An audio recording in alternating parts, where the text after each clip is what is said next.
예수를 믿는 사람에게는 예수의 이름을 부르는 것이 생활입니다. 순간순간 부르는 이름이 바로 예수입니다. 또한 우리가 믿음을 갖는다는 것은 자신만의 확실한 확신입니다. 창조주 하나님의 계획과 섭리에 대한, 예수 그리스도의 구속과 사랑에 대한, 또한 성령의 인도와 역사에 대한, 그뿐일까요? 우리의 인생과 사후에 대한 확신이 바로 그것입니다. 그런데 그 믿음에 대한 증거가 분명히 우리에게 있어야 합니다.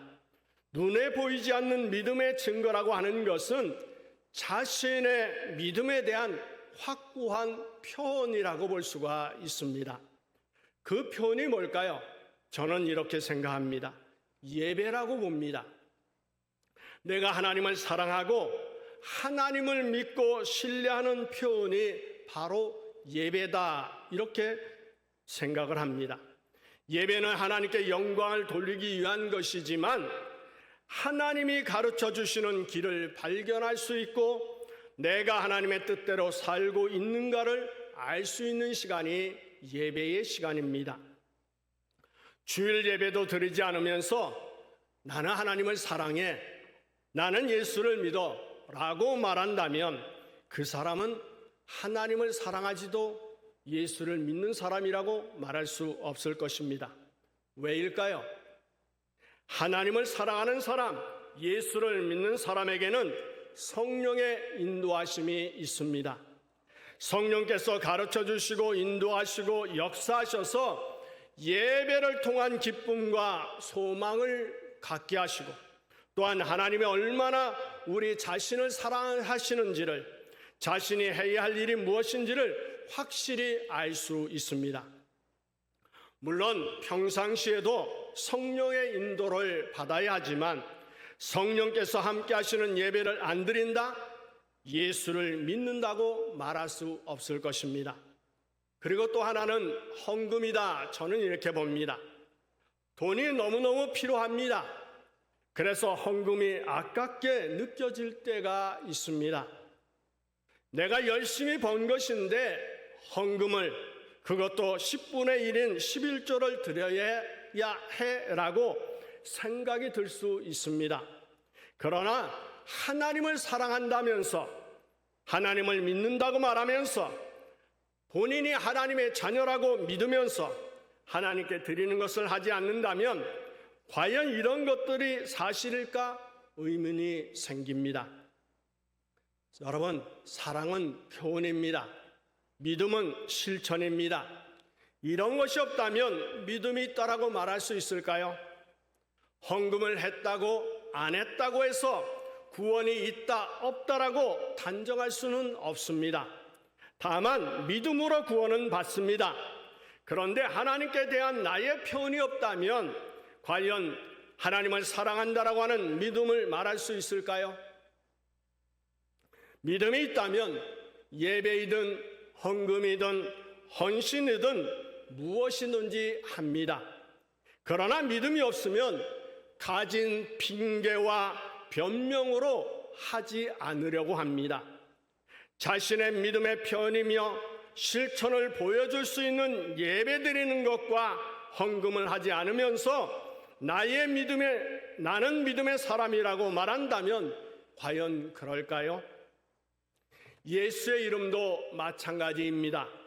예수의 이름을 평범한 이름 중에 하나라고 생각한다면 예수의 이름은 내가 아는 사람 중에 한 사람의 이름에 불과합니다. 이렇게 생각하는 사람에게 예수의 이름은 구세주의 이름이 아닙니다. 능력의 이름이 아닙니다. 치유의 이름이 아닙니다. 문제 해결의 이름이 아닙니다. 그저 이름에 불과합니다.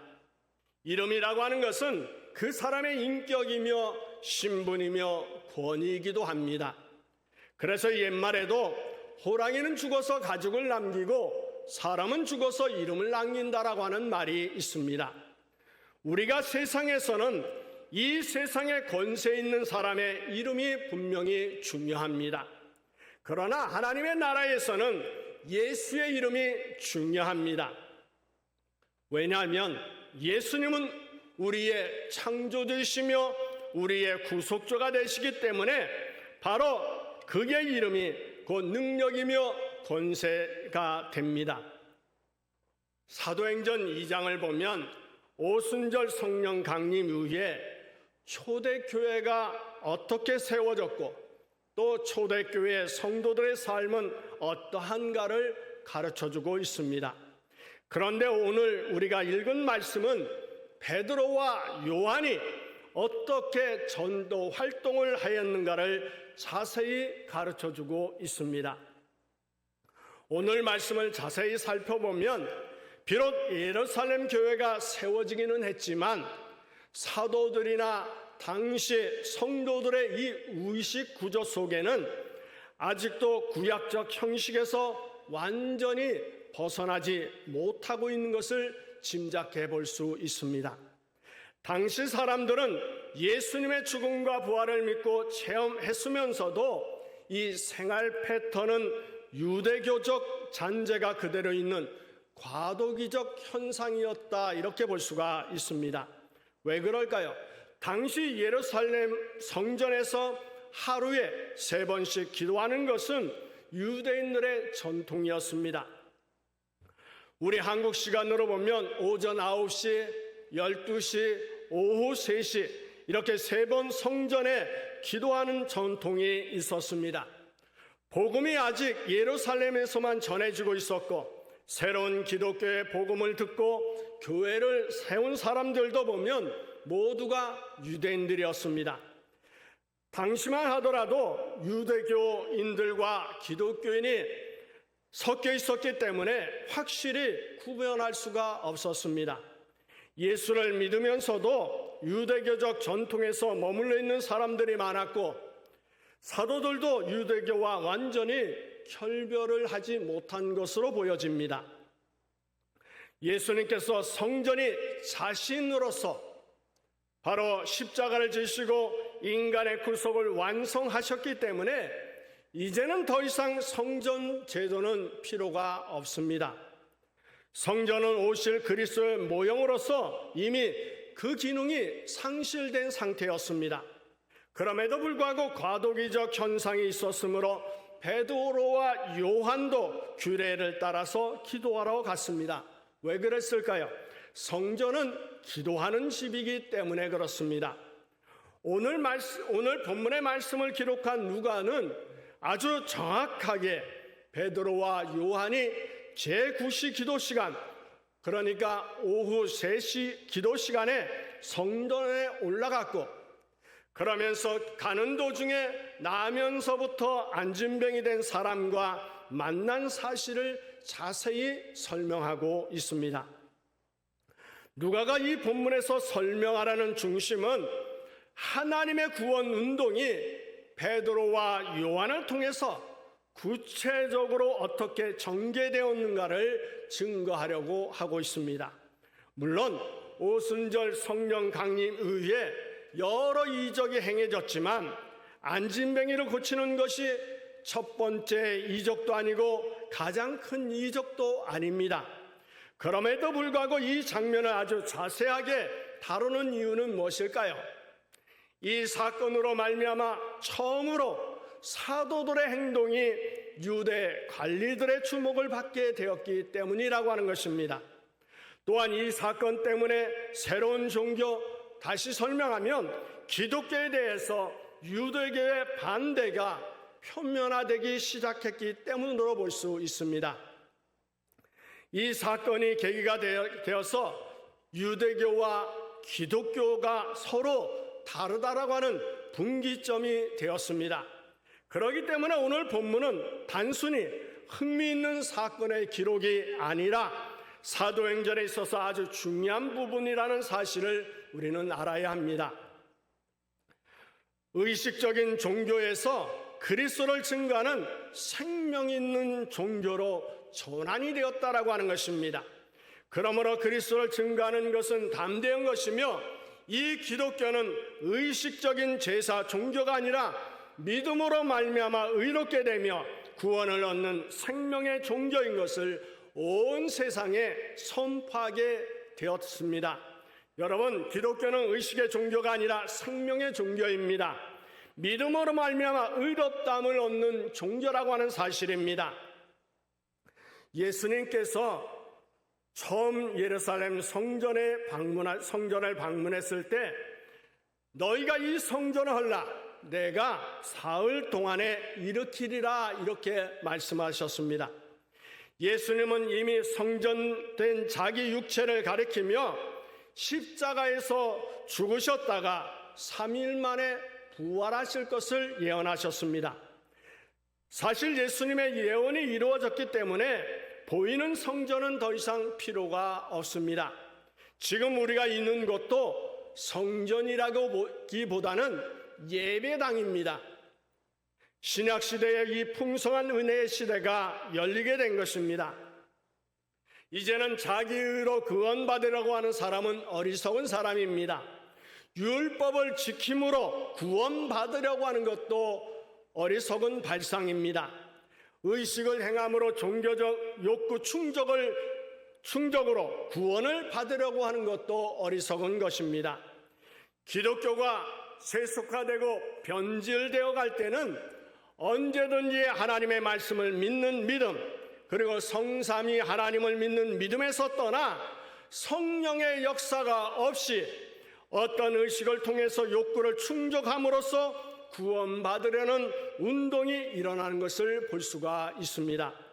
그러므로 우리는 오직 예수 이름을 부르며 예수 이름으로 감사하고 예수님을 의지하고 소망하는 생명의 종교에 우리의 삶 전부를 걸어야 할 줄 믿습니다. 베드로와 요한이 성전에 막 들어가려는 찰나에 성전 미문에 앉아있던 안진뱅이가 구걸을 하였습니다. 그 안진뱅이는 자기 자신의 힘으로는 생활할 수 없는 사람입니다. 그의 관심은 성전에 오르내리는 사람을 바라보면서 몇 푼의 돈을 구걸하는 것이었습니다. 그는 성전에서 일어나는 일에도 관심이 없고 또 기도하는 내용에 대해서도 관심이 없었습니다. 물론 그 당시에 일어났던 예수님의 죽음과 부활 그리고 오순절 성령 강림에 같은 대사건을 아는지 모르는지 그의 관심은 다만 몇 푼을 얻어서 그날 연명하는 것이 그만이었습니다. 그래서 베드로와 요한이 안진뱅이에게 구체적인 행동을 한 것은 대단한 일로 볼 수 있습니다. 그것이 바로 기독교의 본질과 관계되는 중요한 일이기 때문에 그렇습니다. 왜냐하면 베드로와 요한의 행동에서 이웃에 대한 관심과 영혼에 대한 관심을 읽을 수 있기 때문에 그렇습니다. 이 행동이 바로 신약적 삶의 스타일이라고 볼 수 있습니다. 구약적 삶의 스타일은 어떨까요? 하나님의 선택받은 백성으로서 기득권을 누리며 이방인과 다르다는 자부심 하나로 살려고 했고 또 하나님의 은혜와 축복을 독점하려는 것이 구약적 스타일입니다. 그러나 예수님의 죽음과 부활 그리고 오순절 성령 강림으로 새로운 세계가 시작되었습니다. 그것은 하나님의 은혜로 부르시는 하나님의 사랑의 선포와 다른 사람의 영혼에 대한 뜨거운 관심입니다. 베드로와 요한은 그 안진뱅이에게 예수 그리스도의 이름을 선포할 기회를 포착한 것입니다. 우리 주변에는 영육 간에 우리의 도움이 필요한 사람이 너무나 많습니다. 조그만한 애정과 관심을 가지고 용기를 준다면 더욱 힘 있게 살아갈 수가 있고 그리스도의 풍성한 은혜와 사랑으로 인도할 수가 있습니다. 물론 이 본문에서 안진뱅이가 보인 반응은 무엇을 얻을까 하는 기대 외에 없었습니다. 그러나 이 정도의 반응이라도 일어난 자체가 소망이 있다고 볼 수가 있습니다. 그런데 베드로와 요한은 이 안진뱅이가 기대하는 돈은 없었습니다. 초대교회 사도들은 자비량 일꾼이었기 때문에 넉넉한 물질을 가지고 사는 사람들이 아니었습니다. 그래서 줄 것이 아무것도 없었다라고 볼 수 있습니다. 그렇다면 베드로와 요한은 그냥 지나가는 것이 더 낫지 않았을까라고 하는 생각도 듭니다. 아무것도 줄 것이 없는 형편에 돈을 요구하는 사람에게 말을 거는 것은 그를 조롱하는 일이 아닐까 생각되기 때문에 그렇습니다. 그럼에도 불구하고 베드로가 은과 금은 내게 없거니와 내게 있는 것을 내게 주노니 나사렛 예수 그리스도의 이름으로 일어나 걸으라. 오늘 본문 6절의 말씀이 바로 오늘 말씀의 골격입니다. 우리 한번 다 같이 읽어볼까요? 베드로가 이르되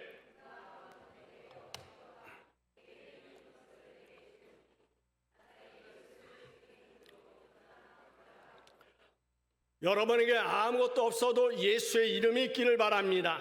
그리고 그 예수의 이름으로 선포하시길 바랍니다. 여기는 아주 깊은 진리가 있습니다. 우선 안진뱅이는 모든 자기의 불행의 문제를 돈으로 해결할 수 있다라고 생각을 하였습니다. 그래서 먹는 문제만 해결되면 그날을 살아가는 것 외에는 아무 기대도 희망도 없었습니다. 사실 이런 생각은 우리 현대인도 마찬가지입니다. 일단 돈만 해결되면 이 세상이 유토피아가 되고 모든 문제가 해결된다라고 생각을 합니다. 그러나 오늘 본문은 세상의 죄와 불행은 돈으로 고쳐지지 않는다라고 대답하고 있습니다. 문제 해결은 예수의 이름이라고 하는 것입니다. 이것은 2000년 전의 대답일 뿐만 아니라 오늘 우리 시대의 대답인 줄 믿습니다. 오늘 우리의 개인의 문제, 가정의 문제, 사회의 문제, 국가적 문제, 세계의 문제도 예수의 이름이 유일한 대답입니다. 현대인들은 모든 문제를 해결하는 방법이 있다라고 생각을 합니다. 우선 경제적으로 모든 것을 해결할 수 있다라고 믿는 유물주의를 갖고 있습니다. 그리고 다른 하나는 인간이 만물의 영장이며 또한 만물의 척도이기 때문에 인간 스스로 모든 것을 해결할 수 있다라고 하는 인본주의의 생각을 갖고 있습니다. 그러나 오늘의 개인의 문제나 사회의 문제는 이렇게 유물주의나 인본주의로는 아무것도 해결될 수 없습니다. 오직 예수의 이름만으로만 가능합니다. 우리는 돈은 없지만 예수의 이름으로 모든 것을 향하여 선포할 수 있습니다. 베드로의 이 선포는 2000년 기독교 역사 속에서 끊임없이 대답이 되었습니다. 우리는 돈으로 일하는 것이 아니라 예수의 이름으로 일을 하는 것입니다. 그 이유는 예수의 이름은 위대한 권능의 이름입니다. 죽은 영혼을 살리고 병든 자를 고치고 세상을 새롭게 변화시키는 놀라운 능력을 갖고 있기 때문에 그렇습니다. 예수 이름 앞에서는 귀신이 떱니다. 그리고 예수 이름 앞에서는 마귀의 세력이 무너집니다. 예수의 이름 앞에는 변화의 역사가, 기적의 역사가 일어납니다. 베드로가 안진뱅이의 오른손을 잡아 일으켰습니다. 그러자 팔과 발목에 힘을 얻어서 걷기도 하고 뛰기도 하며 성전으로 들어갔습니다. 이런 기적의 역사는 베드로와 요한의 능력이 아니고 예수 이름의 능력이라고 하는 사실입니다. 오늘날 우리에게도 베드로나 요한이 했던 기적의 역사가 나타납니다. 그들은 성령의 도구로 쓰임을 받았습니다. 우리도 이와 마찬가지로 성령의 도구로 쓰임을 받을 수 있습니다. 이런 역사 속에서 병 나은 그 사람이나 사도들이나 온 백성이 모두가 하나님을 찬송하고 하나님께 영광을 돌렸습니다. 이 본문의 결국을 보면 모두가 하나님의 영광으로 모아지고 있는 것을 알 수가 있습니다. 우리가 주님의 교회를 세우고 전도하고 자신의 일터에서 열심히 일하고 난 다음 모든 영광과 감사와 존귀를 하나님께 돌려야 합니다. 지도자이든 은혜를 받은 사람이든 사람을 높이는 것이 아니라 하나님을 찬양해야 합니다. 옛날이나 지금이나 안진뱅이 같이 영육간에 소망이 없는 인생들이 많습니다. 돈으로 해결되는 것이 아니고 예수 이름으로 자리를 벅차고 일어나야 합니다. 또 예수 이름을 이 시대의 대안으로 제시되어야 합니다. 그것이 성경의 대답입니다. 예수 이름은 능력이 있습니다. 예수 이름은 구원의 이름입니다. 예수 이름은 하나님께 구하는 이름입니다. 예수 이름으로 명령할 수 있습니다. 예수 이름은 온 세상 모든 사람이 불러서 하나님의 자녀가 되고 하나님의 축복과 능력의 역사를 경험하게 합니다. 여러분에게 예수 이름이 있어서 예수 이름의 권세와 능력과 축복이 넘치는 삶이 되기를 예수 이름으로 축원합니다.